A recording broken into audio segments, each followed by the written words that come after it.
Assalamualaikum warahmatullahi wabarakatuh. Sampurasun mitra kaum dangu, baraya mancomania, salam dunya. Patebang dangu deui sareng aki di acara dongeng Sunda nu dipancar luaskeun di channel YouTube Mancomania. Daramang sadayana alhamdulillah upami daramang manya mugi-mugi sadayana jarak jago ringkasnya dibaparinan kesehatan lahir sinareng batin, dilancarkan rizkina, dijembarkan manahna, digampilkan segala rupi urusanana, oge ditebihkan tina balai sarta mara bahaya. Amin ya robbal alamin. Urang ngeureuh neraskeun hanca nu katunda dina jajar lalakon Pangeussi Leuweung Balantrang. Ieu dongeng teh mangrupikeun dongeng lalampahana Wiratama si Jawara Gunung Salaknya alias Jawara Bajigur Sakti.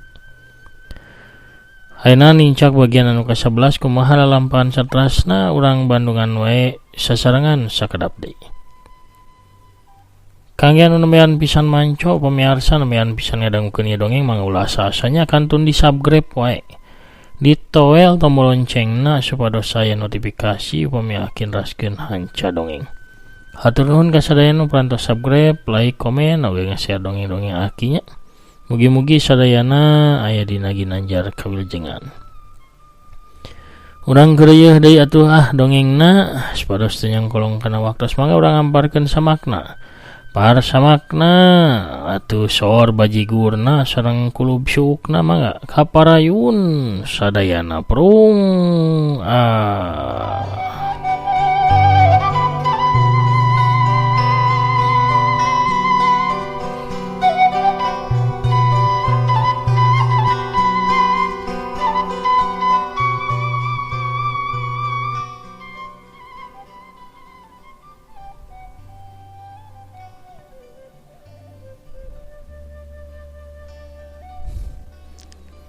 wawanianan anjeun ka dieu Bagawa, geus bosen hirup anjeun teh ha. Sentak tongkat maut 8 bayangan ka si Bagawa. Oe ieu kaula wakal ngarengsekeun kabiadawan anjeun di dieu.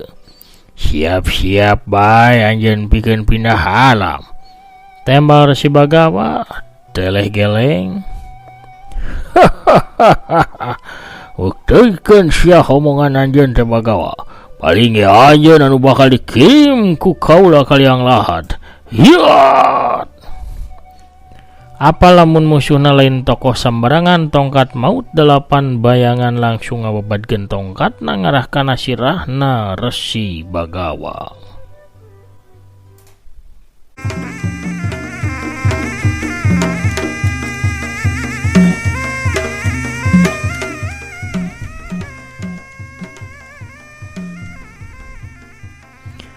Resi Bagawa harita gentak ngareundeuk hiuk sewuk plos bledag. Tongkat bodas teh anu tungtungna aya tangkorak jelmaan ngahanca kana tembok wangunan. Tembok wangunan saharita sompal. Sedengkeun Resi Bagawa gancang ngagajeleng mundur tuluy ngalolos pecutna. Resi Bagawa apa lamun musuhna teh saurang tokoh sasab di golongan hideung anu kasohor katambah-tambah di musuhna nyakel pakarang. Kusabab eta manehna ge langsung ngalolos pakarangna nyaeta pecut hujan angin. Resi Bagawa muterkeun pecutna hiuk war ceter gelebug. Angin ting gelelebug katambahan ku muncratna cai kawas hujan. Resi Bagawa langsung ngulinkeun jurus-jurus pecutna samodel jurus pecut angin nyapuan bumi, pecut hujan angin ngabentar mega jeung anu sejen-sejena deui. Tongkat maut 8 bayangan oge ngerahkeun jurus-jurus tongkat andalanana. Tongkatna harita kokolebatan kawas aya 8. 2 tokoh kolot beda aliran teh tarung ragot silih begalan pati. Si horeng anu tarung teh lain ngan saukur di jero wangunan kolot, di luar wangunan oge. Kirambing jeung Sarka keur dihurup ku opat jalma anu disaragam bodas-bodas, anak buahna pangeussi leuweung Balandrang. Kirambing jeung Sarka teh katohian sawaktu sasalingkeran ngadeuketan ka wangunan kolot di tengah leuweung. Nyantuk nama dikepung wakul buaya manggap ku ulasan anak buahna pangeussi leuweung Balandrang. Anu maju ngahurupna ngan ukur opat urang, sedengkeun ulasan sejenna mah lalajo. Sanajan ngalawan opatan, tapi geningan si horeng pangabisana oge lelumayan, teu babari pikeun dirubuhkeunana. Malah mah beuki lila teh Kirambing jeung Sarka kalah beuki kadese. Kirambing jeung Sarka harita sakuat tanaga mertahankeun nyawana. Hiuk-hiuk, dua bedaug ngancam kana sirah jeung tak-tak Sarka. Sarka gancang muterkeun bedaugna hiuk seuk blendrang trang. Dua bedaug ditakis ku Sarka, tapi Sarka harita ngajarig jeug sabab eleh tanaga. Kadorong ku tanaga sabetan bedaug musuh. Kesempatan hade teu dipikeun ku dua urang anu ngahurupna, dua tajongan ngeblesat. Datang arah kana dada jeung cangkeng Sarka. Sarka gancang ngangkat sukuna anu kenca pikeun ngahadang tajongan nu ngarah kana cangkeng, sedengkeun tajongan kana dada mah ditakis ku leungeun kenca. Hiuk-hiuk buk pes salontod, Sarka nyolontod. Deui eleh tanaga, kuda-kudana pajengjar sabab ngabangkieng bari nyolontod. Dua peureup datang deui paheula-heula kana dada jeung careham Sarka.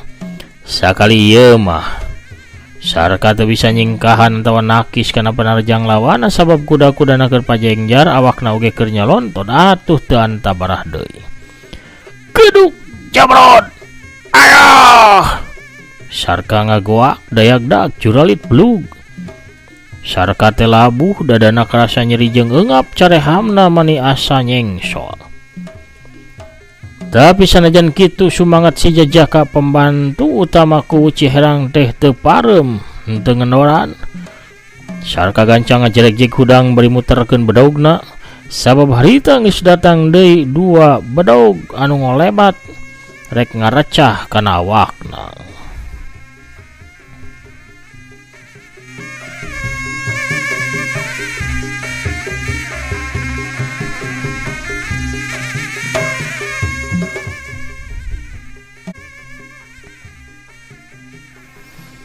Kirambing teu beda jauh kaayaanana jeung Sarka.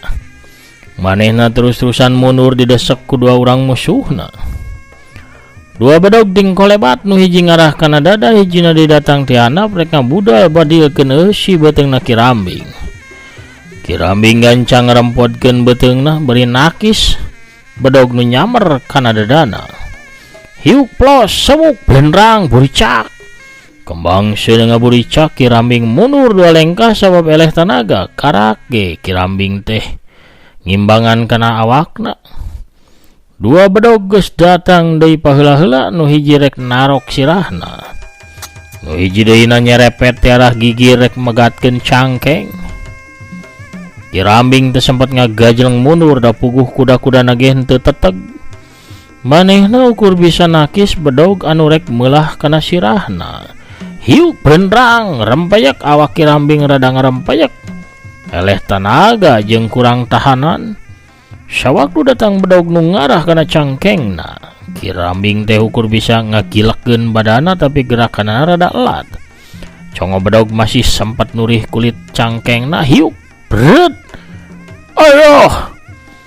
Getih langsung ngaberbaya masihan baju jeung kampretna, sajan tatuna teu pati jero, tapi tetep bae ngaluarkeun getih. Kirambing teh sempat nyingkah sawaktu hiji tajongan datang deui ngahanca kana dadana. Hiuk keduk, celeng kalayang gubrak.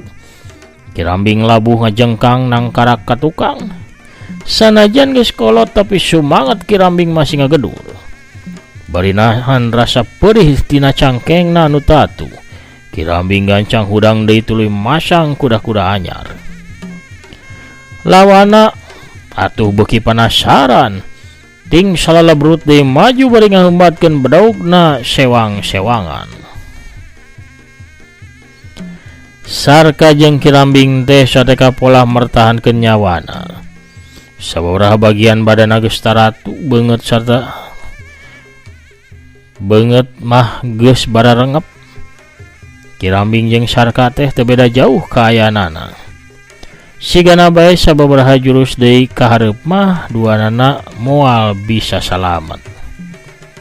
Dina kaayaan anu genting kitu pikeun kasalamatan jiwana Sarka jeung Kirambing. Ngadadak aya hiji bayangan hejo anu ngolebat gancang. Sinar hideung ngolebat tarik ngarah kana beuheung dua urang jalma nu keur ngahurup Sarka jeung Kirambing. Hiu wut wut bret cas gulutuk gulutuk. Dua sirah ngagulutuk getih muncrat ka mamana. Sabab beuheungna dua urang anu ngoroyok ka Kirambing jeung Sarka teh pegat sapisan sapat dibabad ku sinar hideung.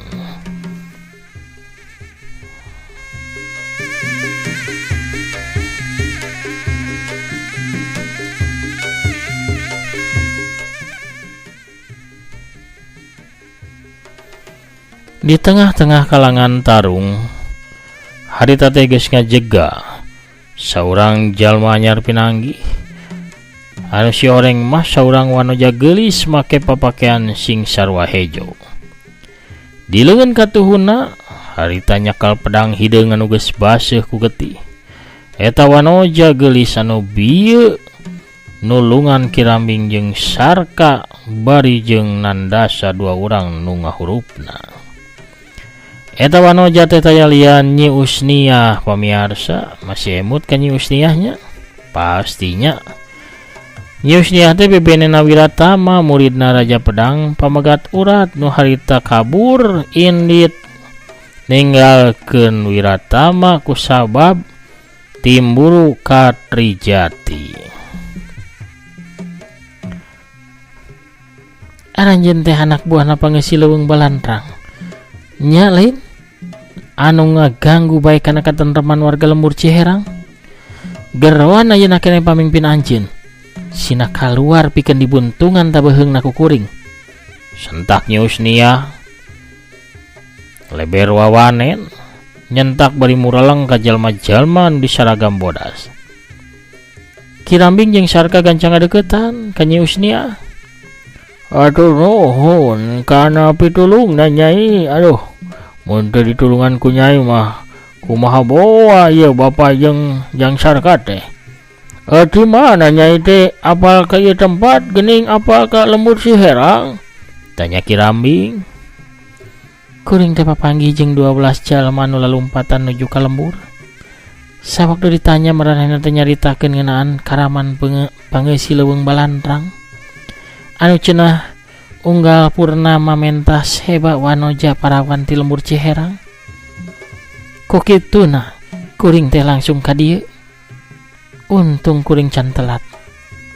Ayeuna mah hayu urang basmi jalma-jalma biadab ieu teh. Walau Nyi Usniah ningali belasan jalma ngepung dirina jeung Sarka katut Kirambing. Nyi Usniah langsung ngamuk. Pedangna kokolebatan, dua orang deui langsung ngajungkel rubuh mandi getih. Ningali kitu, Sarka jeung Kirambing kahudang deui sumangetna. Maranehna maju deui bebarengan mantuan Nyi Usniah. Ayeuna mah Kirambing jeung Sarka rada tenang tarungna teh.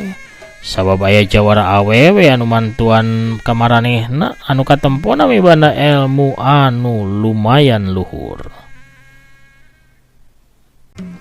Murid Raja Pedang pamagat urat teh bener-bener ngamuk. Pedangna terus kokolebatan nyebarkeun ancaman maut sakur lawan anu ngahurupna. Anak buah Pangeussi Leuweung Balantrang bubar katawuran diamuk ku Nyi Usniah. Kocapkeun harita Resi Bagawa. Resi Bagawa anu tarung bebeakan ngalawan tongkat maut 8 bayangan. Saduana geus ngaluarkeun jurus-jurus andalanana pikeun bisa ngerubuhkeun lawana, tapi sajauh eta mah duanana masih katempo saimbang. Resi Bagawa ngahembatkeun pecutna sababaraha kali ceter ceter ceter. Kalumbang angin pagulung-gulung tarik kawas badai dibarengan ku Cihujan anu mawur muncrat ngaramekeun serangan Resi Bagawa. Hese pikeun nyingkahan setiap serangan Resi Bagawa, sabab diheulaan ku galombang angin anu niup tarik nahan kana gerakan awak musuh anu rek nyingcet atawa ngagajleng. Lamun lawan maksakeun ngagajleng atawa nyingcet, kalahkah bakal cilaka sabab kasaimbangan awakna bakal leungit, awakna bakal mecleng atawa kadorong mundur ku angin. Kukituna tongkat maut 8 bayangan terus-terusan ngandalkeun tongkat tangkorakna pikeun nadah panarajangna Resi Bagawa. Harita ge manehna muterkeun deui tongkatna, tongkat kokolebatan ngabentengan awakna trak trak trak. Tungtung pecut Resi Bagawa ukur nyamberkeuna kana tongkat lawana. Geus kitu tongkat maut 8 bayangan teh gegancangan manehna miheulaan nyodohkeun tongkatna. Tongkat ketempona ku Resi Bagawa jadi kawas ayat loba. Kawas ayat 3 anu langsung ngarah kana badana. Resi Bagawa gancang ngulinkeun pecutna ceter ceter trak trak 2 serangan katakis, sedangkeun serangan anu saterusna ditadah ku leungeun kenca Resi Bagawa hiuk buk. 2 jawara kolot beda golongan teh kadorong mundur sabora lengkah ka tukang. Saduana bareng deui masang kuda-kuda anyarna. Tongkat maut 8 bayangan, tongkatna ngageter bari ngagero. Tongkatna langsung disodokeun ka hareup blesat aya sinar bodas ngawujud tangkorak bodas. Keluar dina tungtung tongkat anu memang bentukna tangkorak jalma. Resi Bagawa anu geus bisa neguh lamun musuhna harita ngaluarkeun tenggelan sakti. Gancang ngarapetkeun dampal leungeun kencana kana dada. Bari kunyam-kunyem awatak ajianana. Satuluyna dampal leungeun Resi Bagawa didorongkeun ka hareup blesat. Aya sinar bodas anu ngablesat tina dampal leungeun Resi Bagawa. Wujudna dampal leungeun anu keur meber badag ukuranana. Ajian tangkorak maut teh dihadang ku tenggelan dampal dewa milikna Resi Bagawa. Jeger pledung jelagu. Wangunan ngariug tarik ubin jeung lalangitna mancawura. Kitu oge tembokna barolong dararekok. Sawaktu 2 kekuatan teh diadu mani hebat. 2 aki-aki teh bareng ngajungkel labuh ka tukang bari jeung pias beungeutna. Katempo aya getih anu ngalay tina salabiwirna masing-masing. Malah mah tongkat maut 8 dewa mah tina liang ilungna ge ngucur getih. Resi Bagawa pangheulana hudang. Sawaktu ningali musuhna can pati siap, gancang Resi Bagawa miheulaan maju bari ngaheumbatkeun deui pecut hujan angina. Sora ting galager kawas gelap ngaruntuy anu nyamar ka denge tarik pasusul-susul. Gelombang angin niup tarik dibarengan ku puncratan caina.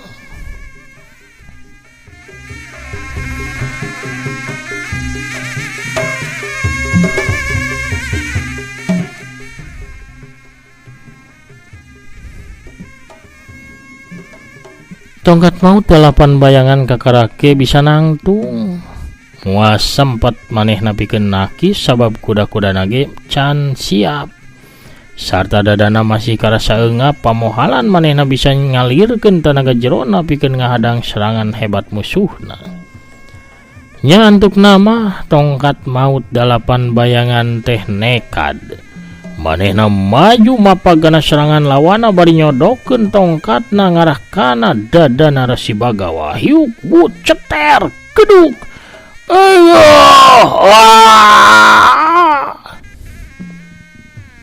Celeng-celeng duana na maceleng tuluy ngajungkel deui ka tukang bareng rarubuh. Tongkat maut 8 bayangan katempo kekajetan awakna. Beungeutna garetihan kahanca ku tungtung pecut. Beungeutna tuluy geuneuk lalaunan hideung tutung ngelunkeun haseup. Kejet ceklek. Kekajetana eureun sirahna ngulapes. Kusabab nyawana harita leupas tina ragana. tongkat maut 8 bayangan poe harita tamat riwayatna. Sedangkan Resi Bagawa gogolok-gokan utahkeun getih hideung lalambaran. Beungeutna beuki sepak, napasna geus hiji dua. Resangka tongkatna geuning ngandung racun jahat. Lalaunan Resi Bagawa cangkat tuluy sila. Manehna ngerahkeun sesa tanagana pikeun ngusir racun dina awakna. Dadana katempo geuneuk biru semu hideung. Golok-gok Resi Bagawa utah deui ayeuna mah getihna hideung semu biru. Panonna lalaunan ngaburileng, beungeutna mimiti geuneuk. Lalaunan awakna teh dengdek ka sisi, bru Resi Bagawa namru labuhnya nggigir. Nyawana oge teu katulungan akibat tina racun ganas anu ngancurkeun jajantungna. Dina kayan kitu kolebat cle ayeun datang ka dinya. Saurang awewe tengah tuh di samping jangkung make kabaya beureum. Leungeun kencana ngelek boboko sedangkeun leungeun katuhuna nyaklan nyiru anu disuhun dina luhur sirahna. Eleh, geuning ting jarungkel ieu mah naot. Aduh aing mah rek di tawaran awug lah. Geus karaoe dieu teh aki-aki deuh karunya nya deuh. Pamirsa atuh geraya jarajan we ye diborongkeun awugna tah sedik deui dah. Sok 5 jutaan weh kadinya tulungan ibi keur modal. Hehe. Pohara pamirsa. Kuno rojal bisa duit urang cakapkeun heula dongengna dugi ka dieu.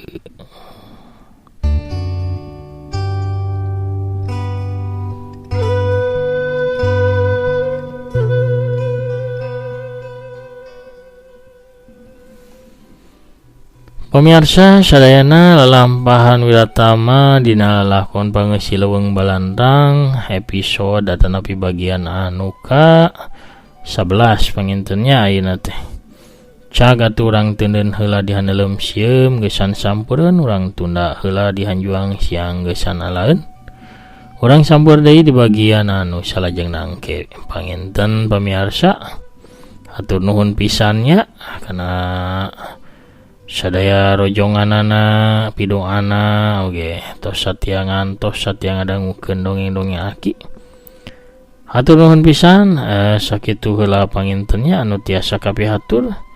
Akina amit mungkur heula.